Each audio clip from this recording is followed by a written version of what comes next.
Salut tout le monde, donc aujourd'hui je me présente, je m'appelle Robin, voilà. Donc je vais essayer de vous proposer des vidéos assez souvent. Et en fait aujourd'hui pour ma première vidéo j'aimerais vous proposer en fait une espèce de vidéo résumée de ce qui s'est passé ce week-end. Donc voilà, on arrive enfin dans la période où toutes les compétitions d'endurance commencent un peu de partout. Donc 3 compétitions qui ont commencé ce week-end.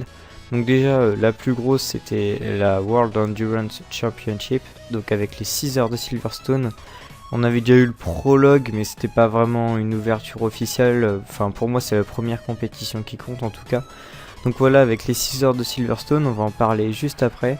Il y avait aussi le lancement de l'European Le Mans Series qui commençait aussi à Silverstone, donc avec une épreuve de 4 heures qui s'est déroulée samedi. Et puis le lancement du Blancpain GT Series. Donc je sais pas si on dit Blancpain ou Blancpain, j'ai jamais trop su en fait, vu que mes potes s'intéressent pas trop à ça, voilà. Donc on va commencer d'abord par le truc que j'ai le moins suivi. Donc en fait j'ai pas trop suivi le Blancpain GT Series ou Endurance Series. Je sais juste en fait que c'est la Lamborghini Huracan GT3 qui s'est imposée. J'ai malheureusement pas trop d'informations à vous donner à ce niveau là parce que j'ai pas trop suivi la course. J'étais vraiment à fond ELMS et WEC ce week-end, donc c'est vrai que c'est passé un peu à la trappe le Blancpain GT Series. Donc pour revenir à l'ELMS, donc franchement une course de malade. Franchement, ils nous ont juste donné une course de fou samedi. C'était vraiment un truc de malade. Enfin, je sais même pas comment résumer. Je vous mets des images en même temps que je parle là.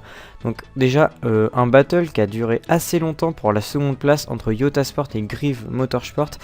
Voilà, donc un putain de beau battle. Hein. Ils étaient vraiment coude à coude. Hein. C'était vraiment très serré entre les deux. À un moment, la Yota qui est partie en tête à queue, ce qui a laissé l'avantage à la Grieve et donc qui est passé devant. Donc c'est une Gibson si je me trompe pas, le châssis bien entendu. Donc qui s'est imposé pour la seconde place. Et voilà, donc après ça s'est lancé avec un battle. Elle a vite rattrapé, elle est arrivée derrière la Thirier. Moi personnellement j'ai pas trop de préférence, mais c'est vrai que là pour le coup, pour la course, j'aurais bien aimé que ce soit Thirier qui gagne. En plus avec la nouvelle Eureka 05 ça aurait vraiment été magnifique. À peine la voiture est créée, à peine il remporte une épreuve avec. Et malheureusement, je vais pas essayer d'épiloguer là-dessus, mais bon, 4 tours avant la fin de l'épreuve, donc vraiment à 5 minutes de la fin de l'épreuve, j'ai envie de dire, il y a Lancaster donc, qui était au volant de la Grieve Motorsport, qui a fait un peu du forcing. Et selon moi, franchement, le tête à queue de la Thirier ne s'est pas fait tout seul. Il y a vraiment eu une touchette qui était volontaire et qui n'a pas été sanctionnée. Et je trouve pas ça normal, mais bon voilà, après c'est les règles. Donc première position, c'est la Grieve Motorsport qui l'emporte. Donc c'était Lancaster au volant. En deuxième position, c'est Yota Sport. Et en troisième position, Thirier by TDS Racing. Voilà, c'est tout pour le LMS. On va reparler juste à la fin de la vidéo du châssis 05, de la Oreca 05. Pour venir aux 6 heures de Silverstone, donc pareil, une course vraiment magnifique aussi. Là franchement ils nous ont vraiment gâtés ce week-end, hein. Les pilotes étaient très très chauds. On a eu des dépassements mais franchement de ouf de la part de Audi. Les pilotes, je sais pas ce qu'ils avaient pris mais ils étaient vraiment chauds quoi. Il y avait eu vraiment des dépassements de ouf. Ce qui était trop bien c'est que pendant un très long moment de la course, c'était les deux Audi qui se battaient entre elles en fait. Toyota qui a été mis vraiment en arrière-plan. Mais vraiment, on ne les a pas beaucoup vus. Par contre, des 3 écuries, on va dire officielles, en LMP1, ils ont vraiment eu aucun problème au niveau de la fiabilité et tout. Ils n'ont pas fait de bruit et bon, ils s'en sortent avec une 3ème position au final. Mais bon, c'est vraiment parce que les autres sont partis et que eux ont duré. Ils n'ont pas vraiment cherché à attaquer. On sentait que franchement, ils se donnaient pas à fond quoi. Ils étaient là, mais selon moi, Toyota cette année, ils ont qu'un seul objectif, c'est Le Mans, c'est pas autre chose. C'est vraiment Le Mans, Le Mans, Le Mans. Ils ont vraiment que ça en tête. Donc sinon on a eu des très beaux battles entre Porsche et Audi. Franchement Porsche par contre qui m'ont vraiment impressionné, des vitesses de pointe. C'est vraiment ouf quoi. Franchement Porsche, ils ont vraiment géré sur le coup, même si Audi ont largement été plus forts avec Fassler mais ce mec un dieu quoi, parce que le gars en fait 30 000, ça fait 3 heures avant la fin de la course, en fait il a fait un dépassement, bon on va dire, où il est vraiment utilisé les sorties pour dépasser une GT en fait. Il a été sanctionné seulement 20 minutes avant la fin de la course, ce que je trouve bizarre quand même, parce que ça faisait 3 heures qu'il avait commis la faute, la direction de course lui a mis 20 minutes avant la fin, bon voilà, je sais pas, ça sent un mec quand même qui avait envie que Porsche gagne, hein, perso, même si moi j'étais un petit peu supporter pour Porsche sur le coup, parce qu'ils m'ont vraiment impressionné. J'avoue que franchement Audi ont vraiment géré, et que la faute qu'ils leur ont mis 20 minutes avant la fin c'était vraiment dégueulasse. Mais voilà, donc Audi remporte la course avec 201 tours. Porsche et Toyota qui sont juste derrière dans le même tour, hein, à noter. Et voilà, donc des très beaux battles entre Porsche et Audi. Au niveau LMP2, c'est G-Drive Racing qui a remporté la victoire. Donc la numéro 26 avec 185 tours. Et ils étaient franchement, ils étaient devant parce que pendant toute la course, ils ont mené pratiquement. Il y a KCMG qui a été devant au tout début de la course. On en reparlera aussi parce que KCMG avait un châssis Oreca 05, donc le nouveau châssis d'Oreca. Et donc après en GT Pro, c'est une Ferrari F458 Italia, la numéro 51, qui a remporté cette catégorie. Donc en GT Pro avec la numéro 151, donc 172 tours. Et en GT amateur, c'est une Aston Martin Vantage V8, la numéro 98, qui a remporté la victoire dans sa catégorie avec 168 tours. Pour revenir vite fait sur les châssis Oreca 05, franchement, selon moi, ils ont vraiment fait leur preuve déjà là. De première compétition qu'on regarde en ELMS avec Thierry Paille TDS Racing, ou là en WEC avec le team KCMG, franchement on sent que le châssis il a pas encore montré tout ce qu'il avait dans le ventre, mais il a déjà montré qu'il avait des couilles, il les a bien posées sur la table quoi. Franchement il gère. Voilà, sinon juste une petite aparté au niveau des LMP3 en LMS. Alors on m'a demandé mon avis très souvent en fait, on m'a vraiment demandé mon avis tout au long de la course par plein de potes et tout, beaucoup de monde m'a posé des questions au niveau de ce que je pensais des LMP3. On va dire que pour moi les LMP3 c'est une classe école, c'est sûr c'est cool pour ceux qui veulent rentrer en LMP2, le problème c'est que quand même le LMS c'est pas rien, c'est vraiment un championnat continental, et juste après la WEC c'est quand même le plus gros championnat quoi. Il y a la WEC et juste après il y a le LMS quoi niveau importance. Et enfin je sais pas trop, mais je sais pas trop ce que foutent les LMP3 en fait là-dedans, dans un truc aussi important en fait.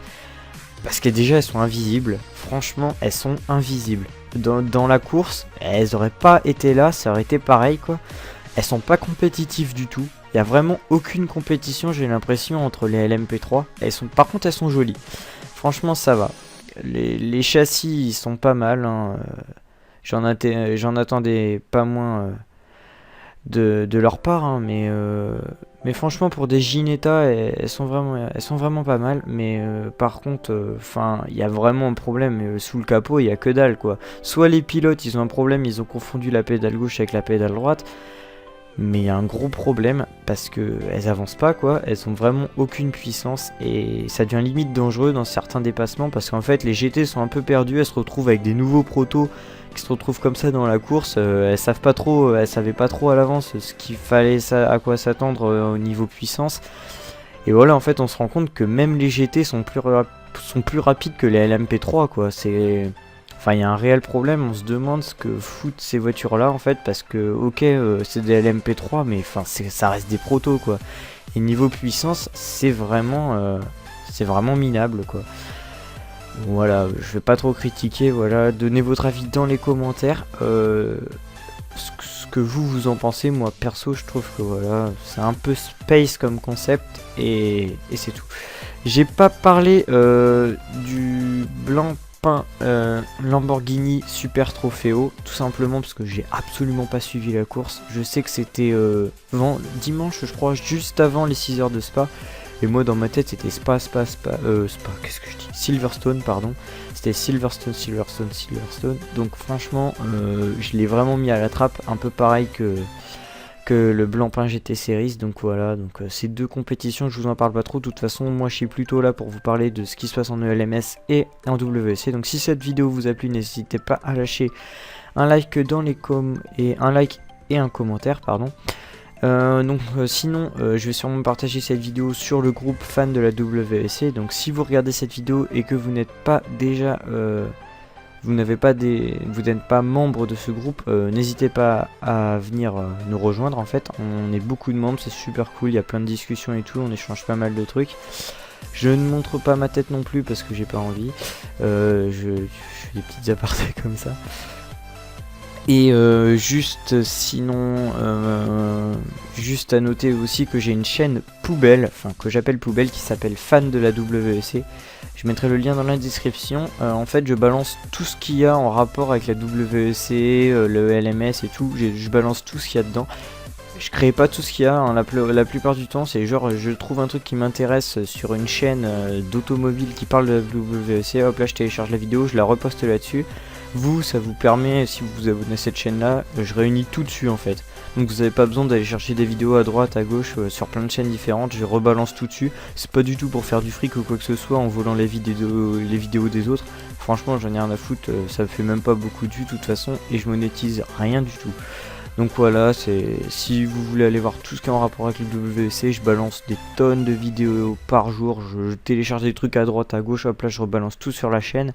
Moi ça me prend pas beaucoup de temps et voilà. Sinon ce qui me prend un peu plus de temps, c'est que je me suis fait chier à enregistrer la fin des courses à chaque fois. Donc là pour l'ELMS et les 6 heures de Spa, donc la dernière heure et demie plus le départ des 4 heures de Silverstone, et là les 2 dernières heures complètes des 6 heures de Silverstone. Malheureusement ça je me suis un peu fait chier pour rien pour les 6 heures de Silverstone, parce qu'en fait il y a déjà une chaîne qui s'appelle RWC et Tusk. Tusk en fait c'est des replays et en fait ils ont remis la course complète, les 6 heures. Donc je vous mets pareil le lien dans la description si vous avez loupé les 6 heures de Silverstone. Ils ont remis la course complète en bonne qualité, alors que moi je me suis fait chier à poster un truc sur ma chaîne mais que de moins bonne qualité au final. Donc allez plutôt voir leurs vidéos, je mettrai ça dans les descriptions. Je mettrai le lien de ma chaîne poubelle pour aller voir toutes les vidéos, le lien du groupe Facebook et de la page de fan WEC. N'hésitez pas à aller voir si vous n'êtes pas déjà membre. Et voilà, c'est tout pour cette vidéo. On se retrouve très vite pour un prochain commentaire à propos d'épreuves d'endurance. La prochaine fois, ça sera sûrement pas sur le LMS et de la WEC, vu que maintenant les épreuves sont dans un peu plus d'un mois, enfin un mois en tout cas. Je ferai forcément quelque chose pour les 6 heures de Spa-Francorchamps. Forcément pour les 24 heures du Mans, j'habite au Mans, donc je pourrais vous faire un max de trucs. N'hésitez pas à me donner des idées, hein. Je peux vraiment faire un masse de trucs sur les 24 heures du Mans. Je serai sur place, tout, la journée test, la semaine, tous les essais, la parade, le pesage, tout. Donc si vous avez des trucs, si vous n'avez pas forcément la chance d'y être, ou que vous n'y pouvez pas être à tout, n'hésitez pas à me dire, je peux faire des montages avec plein de photos, plein de vidéos, tout ce que vous voulez. Voilà, donc lâchez un max de commentaires, que ce soit sur la page Facebook ou sur cette vidéo. Donc n'hésitez pas aussi à vous abonner. Et c'est tout. Donc on se retrouve très vite pour une prochaine vidéo. Ciao tout le monde.